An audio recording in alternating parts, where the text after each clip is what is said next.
Welcome. This is Back to the Bins. I'm your host, Mr. B. Thank you so much for joining me today. If you've been here before, thanks so much for coming back, and if you're new here, thanks so much for stopping by. This is a comic book collecting channel, and I'm a comic collector. These Sunday videos are intended to showcase the books I picked up this past week at my local comic shop. I've got a pull list, so I'm pretty familiar with what's happening in comics today. I love digging through the back issue bins, and I love digging through the dollar bins. So, if that sounds interesting to you, and you'd like to join me on my journey back to the bins, why don't you take a look over here, and I'll show you what I picked up. Alright, and like I said, these are the books I picked up this past week at my local comic shop, 204 Comics in Winnipeg. As per usual, we start in alphabetical order, and that takes us to DC Comics with Batgirl. This is issue number 10. This is the Tran Nguyen variant. I'm a huge fan of her work. I just love this pencil crayon. I'm not even entirely sure how this is being achieved. It definitely looks like it has that soft effect of pencil crayon, but whatever medium is being used here, I love it. I think this is absolutely beautiful. I'm trying to find as much of her work as possible that aren't ratioed variants. Spectacular, I say, potential for cover of the year right here. I also love this series. Are you reading this series? I'm curious because for a while people weren't talking too fondly about this, but I think people are kind of changing their tune a little bit. I have enjoyed this from the get-go. This has been a lot of fun. I love this character, and with covers like this, at least you're getting something out of the deal. Super cool. And then over to the Archie section of your LCS, if they have one. Here we have Betty and Veronica. Summer Fun in the Sun, number 1. That's the Dan Parent variant. And you know I love collecting these floppy-sized Betty and Veronica Archie stuff. I just think they're super cool. I love that they're always doing themes for the seasons, so had to say yes to this Summer Fun in the Sun. This is just a cover by, but super cool. Love that. And back over to DC, one of my absolute favorite titles. Probably a title that I honestly can't do without. This is Birds of Prey. This is issue number 24, the Annie Wu A cover. Been thoroughly enjoying this over the last 2 years. I guess this does mark the second anniversary of Birds of Prey. I really love this team. I love the artwork. I love the storyline. I'm just a fan of the dynamic of Birds of Prey. So a super fun book. And you know, where there is one Birds of Prey, there's always a variant cover, and I couldn't say no to this. This is part of a bit of a series, I guess. This is Birds of Prey number 24, the Nimit Malavia variant. They did one, I don't know, maybe a month or two back, a variant cover as well, just like this, except with Big Barda. Hopefully there's more. I really love this style. Malavia's work has dawned on me recently as well. Another artist I'm on the lookout for. So I love that about comics, love that about the hobby. It addresses and presents to you great stories, as well as great artists who draw them. And over to the independent section of your local comic shop. From Boom Studios, here we have Blink and You'll Miss It, number 1. This is the Rebecca Puebla Boom 20th Anniversary variant. I love Rebecca Puebla. I love her work. She does great illustrations and a lot of great covers that I've gotten of hers over the last couple of years. I love Boom. I love the horror stuff that's been coming out of Boom. I'm not sure if I'm going to collect this entire series or just going to hang on to this particular issue because of Puebla. But super cool. I really love the detail, the life-like nature of these characters. I think they just look fantastic. So super cool to see this as well. Was happy to see her doing some covers. I follow her on social media, but I don't see too many covers being worked on in the last probably year, really. But that is what it is. All right, over to Marvel. Here we've got Captain America, issue number 2. This is the Chip Zdarsky variant. I haven't yet had the chance to read issue number 1. It must be fairly close in the rotation right now. I got a big backlog. I love these Zdarsky variants. I think they're super cool. Obviously, he's writing the title as well. I've seen a lot of good things about this issue as well as the first, so hopefully this is a good run for Captain America. And if not, we'll at least have these Zdarsky covers. But where there was one, there was two, and this one I think is phenomenal. I love these negative variants, so I couldn't say no. This is Captain America issue number 2, the John Tyler Christopher negative space variant. I mean, come on. Super, super cool. There's a second printing of this coming out soon as well, and there are stars in the background, which really makes this the American flag, which I thought was a really cool addition. But that's a ratioed variant. I think it's a 1 in 25. But this is super cool. I love John Tyler Christopher's negative space variants, and this is one of the better ones over the last handful of years. I really like the way this one works. That powder blue is just super awesome. Very, very fun. And where there was 2, there was 3. Here we have Captain America number 2. This is the Mark Buckingham variant, and I love the old school nature of this. This could be Cap in World War II, Battle of the Bulge or something, who knows. But I was pretty impressed by the looks of this and the old school trade dress, all of that. So, again, hopefully this series is good. Are you reading it? Are you collecting it? What do you think so far? I'd love to know. Let me know in the comments below. Back over to the independent section, I thought this looked very, very cool. If anything, the cover was just mesmerizing. This is Cul-De-Sac number 1, the Jonathan Wayshak A cover. Just something menacing about this. Absolutely beautiful. This is an artist at work here. I am thrilled to get this. I'm looking forward to reading it too. I believe this is some kind of horror book. I'm not sure if it's an anthology, but I'm looking forward to digging into this. Contender for cover of the year, all day. Absolutely amazing. And back over to DC. I had to get this. I thought this was cool. Part of another collection that's happening over at DC. Here we have Detective Comics number 880, the 2025 facsimile edition. This is the Alex Saviuk Superpowers variant. Of course, y'all remember issue number 880. I'll show you a picture of it there. And you also all remember the Superpowers collection. I couldn't say no. It was months back. I got sort of the same idea using Batgirl. There's a Harley Quinn around the corner. So I'm going to collect those, Batman people as they pop up in these types of variant covers. But a lot of fun. Really, really cool.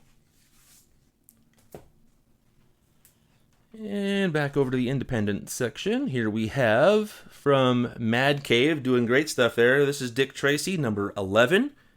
The Francesco Francavilla variant. Been collecting all of his variants. I guess this is kind of like the third arc of Dick Tracy. I did not think that I was going to be sticking around with Dick Tracy past 5 issues when it started. And I have thoroughly, thoroughly enjoyed it. This is good stuff. This is not kid stuff. I mean, it's not over-the-top adult either, but there's a maturity to this that I think is worth investigating if you're on the fence about Dick Tracy at this point. I think this is fun, and this being sort of the beginning of a new arc, a good time to pick it up. Very cool. And back over to the independent section, again from Boom. Here we have Hello Darkness. Speaking of horror anthologies, this is issue number 13. This is the Tula Lotte Boom 20th anniversary variant, so you can tell Boom is doing something for their 20th anniversary on the covers these days, and I have loved this book. I know a lot of people don't really care for it. Probably some people have given it up a long time ago. I think I'm going to keep going. This could be the last issue, though. I forget. If they do another volume, is what I was referring to. I will pick this up again. I don't think they were going past 13, but I might be wrong. I'll let you know. But very cool. Love this cover. A knife in the back is never a good time. And here we have it, folks. Our favorite, our best friend, our good pal, Mark Spears. This is Mark Spears Monsters issue number 3, the second printing. And this is, of course, the Mark Spears Something Wicked cover. I just thought this was fun. I love these covers. I'm not reading the title right now, but I'm getting closer to having the full run because they keep doing more printings of these great covers that he's been doing. So Are you getting tired of Mark Spears yet? Let me know in the comments. I'd love to find out. Heard some guys talking about it this past week at the LCS, and I guess, there was a bit of an eyeball roll now when his name is mentioned, but I think that has more to do with the fact that there's so many variants that are hard to get that people are, spending and selling for big dollars, which isn't always the greatest thing when it comes to the hobby, but I love a variant that I can get my hands on that isn't ratioed or anything, and here we have one. Oh yeah, this was fantastic too. Here we have from Boom Studios. More independent stuff, I tell you, these days. This is Something is Killing the Children, issue number 43, the Dan Panosian Boom 20th Anniversary variant. I love Panosian's work. I'm not going to say no, especially when he's working on Something is Killing the Children. I think Something is Killing the Children has now confirmed that they have gotten the green light to go to at least issue 100. That was fairly recent. I don't know if we've had an issue of Something is Killing the Children since that news broke, so that's kind of cool. I would imagine at some point there's going to be some kind of media using Something is Killing the Children, TV or movie, something, I would imagine, right? But a very cool cover. I'm going to say potential for cover of the year here. I love it. But that wasn't the only one that I loved. I also loved this Virgin variant for the same issue. Super cool. This is Something is Killing the Children, number 43, the Werther del Adara Virgin variant. He does most of the main covers, if not all of them, now that I think about it. And I love a good Virgin variant. It's a special little thing just to see nothing but imagery as opposed to trade dress and number and all of that stuff. So, again, easy to get, but super cool in the long run because it's just a little bit different, and I love that. Speaking of which, here we go back over to Marvel. This is not a title I'm collecting, but it's certainly a cover I said yes to. This is Ultimate Wolverine number 8, the Andrea Sorrentino variant. And just look at this. Ultimate Wolverine, that looks pretty cool. I am stoked to see that. That's potential for cover of the year as well. Love it. Very, very awesome. In keeping with Marvel and the X-Men, here we have Ultimate X-Men, issue number 18, of course. This is the Peach Momoko A cover. She had no variants for this particular issue that were non-ratioed, so I just went with the A cover. I usually get 2 from this title, but I thought this was just a great-looking image. I would love to see this as like a Marvel banner up in the left corner, like they used to do it. Like Mark Brooks had those box images last year. It would be cool to see this as one of the permanent sort of images for a revamped cover version of Ultimate X-Men as we move forward. I really like this. Super, super cool. Here's one of my favorite books, and, I couldn't say no to seeing a little Deadpool on the cover. This is the Uncanny X-Men, issue number 19, the David Marquez A cover.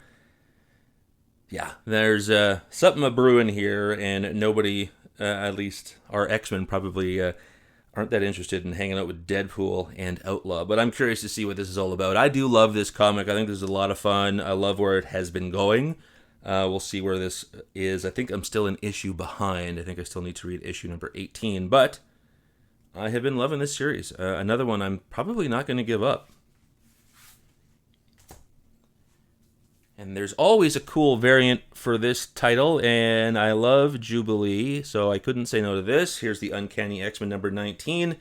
This is, of course, an Artgerm variant. Jubilee's a super cool character. Always liked her from the cartoon from back in the day, and as a character, she's a lot of fun, and this is a great, great representation of her, great color. I think there was a Virgin variant, of course, ratioed, but, Artgerm always performs. Very fun. And back over to the independent section of your local comic shop. Here we have Vampirella, issue number 4.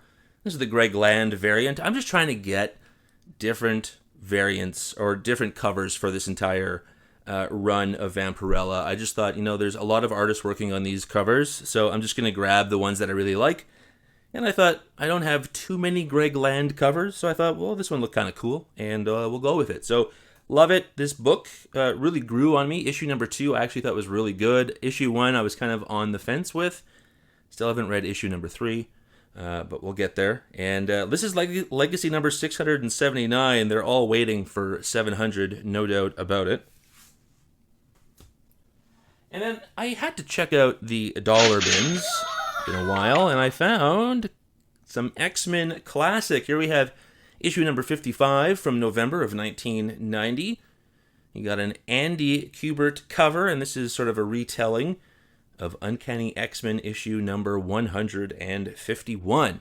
Love that. Been collecting this run as well because some of those X-Men comics in their original form are a little pricey or hard to find. Everybody loves X-Men, so these X-Men classics that came out are a perfect filler for that. I just want to read the stories, so slowly but surely trying to work on this whole run. And it just so happens that there was a couple of more. So here we have X-Men Classic, issue number 56. This came out December of 1990.